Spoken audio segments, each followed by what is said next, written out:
Assalamualaikum warahmatullahi wabarakatuh. Bagaimana kabarnya teman-teman 11 IPA 3? Semoga selalu dalam keadaan yang sehat ya.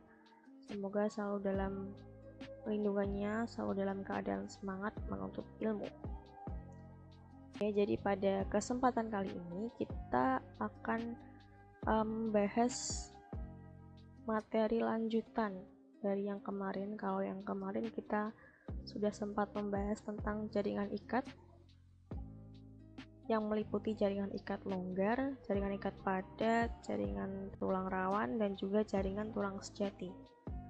Nah, pada kesempatan kali ini kita juga masih membahas tentang jaringan ikat, yaitu jaringan darah dan juga jaringan limfa getah atau getah bening.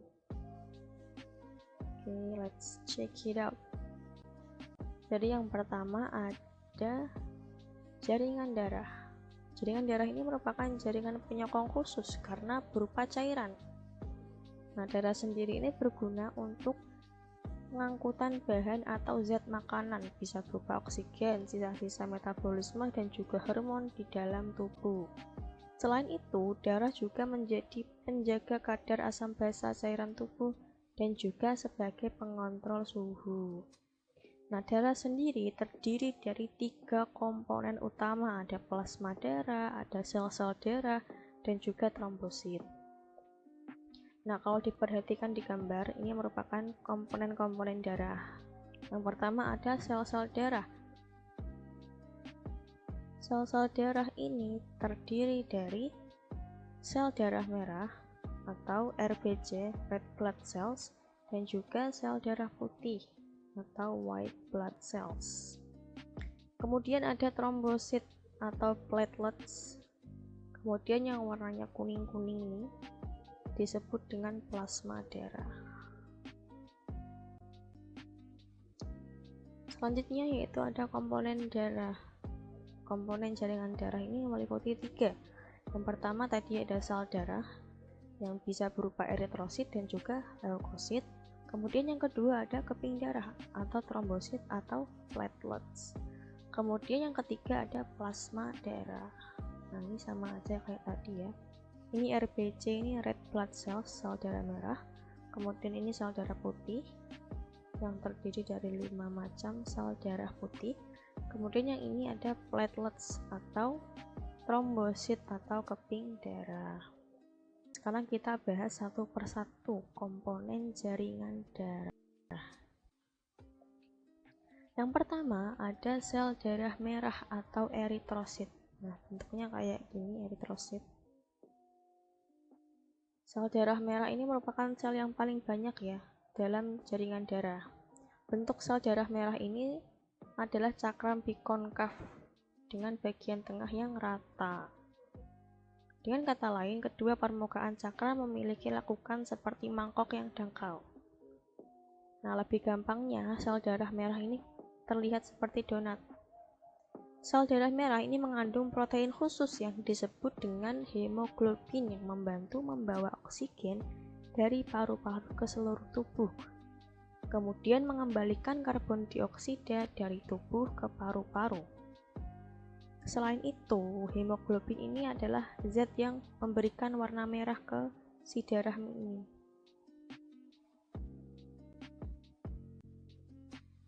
Selanjutnya ada sel darah putih atau leukosit. Sel darah putih ini identik dengan sel yang bertugas dalam sistem imun. Sel darah putih ini melindungi tubuh dari infeksi ya. Mereka jauh lebih sedikit jumlahnya daripada sel darah merah.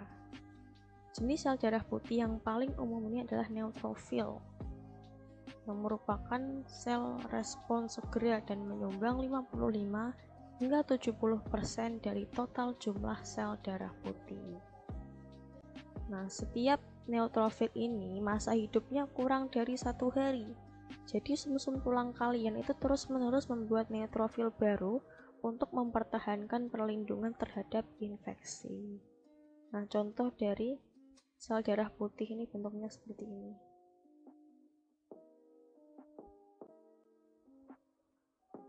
Kemudian yang ketiga ada keping darah atau trombosit atau platelets.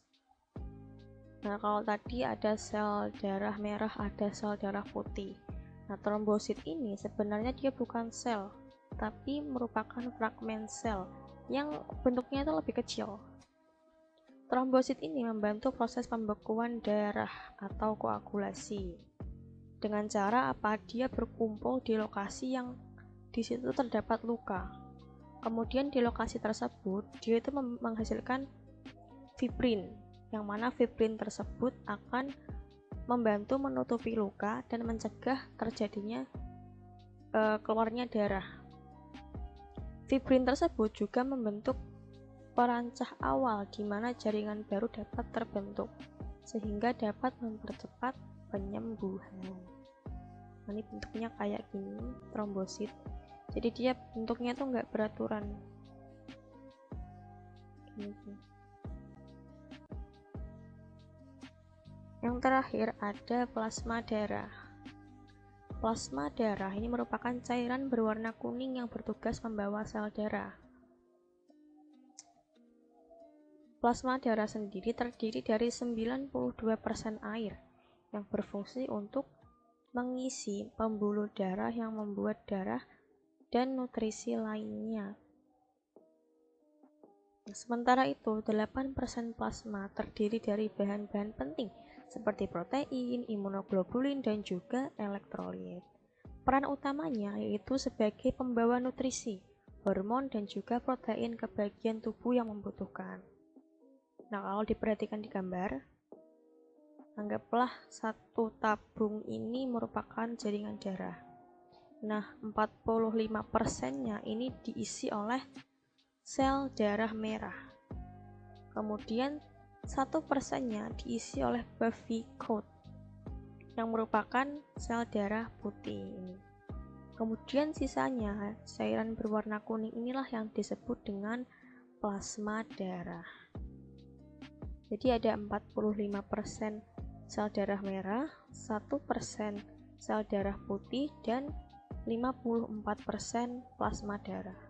Jadi plasma darah ini bagian yang paling banyak dalam jaringan darah. Kemudian jaringan ikat yang selanjutnya yaitu jaringan limfa atau getah bening.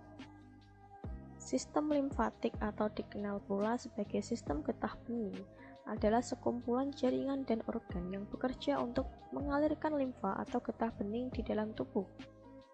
Limfa ini melakukan sirkulasi ke seluruh tubuh, mirip dengan cara kerja darah. Fungsinya apa? Fungsinya untuk menjaga kekebalan tubuh, kemudian mengangkut cairan jaringan, protein, lemak, garam mineral, dan juga zat lain dari jaringan lain ke sistem pembuluh darah. Quiz time. Silahkan ketiga pertanyaan ini dijawab.